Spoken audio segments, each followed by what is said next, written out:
জগতে বাপের বেটা বলে তারে, সেই জন বিখ্যাত ব্রহ্মচারী বলে চরাচরে।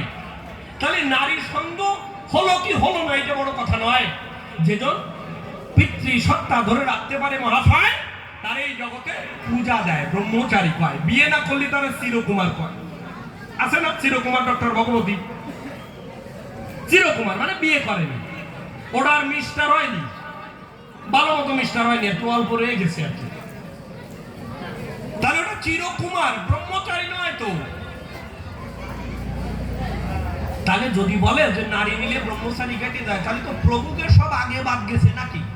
নিত্যানন্দ, অদ্বৈত, গৌর সুন্দর, এমনকি ব্যাসদেবের যিনি মা, অর্থাৎ তারও অল্প একটু মা ছিল, সে ঘটনা বলতে গেলে ভালো না। পরাশর যাচ্ছে নদীর উপর দিয়ে, তার খুব দরকার একটা ছেলের, আর তৎকালীন দিনেও দোকানে ছেলে মেয়ে কিনতে পাওয়া যেত না, মার ভেটের তত অত প্রকার জানে না তো, ভাগবত পড়ে না, মহাভারত পড়ে না। ওই জায়গায় কুয়াশা নির্মাণ করে যে মেয়েটার গা দিয়ে মাছের গন্ধ বেরোয়, মৎস্যগন্ধা,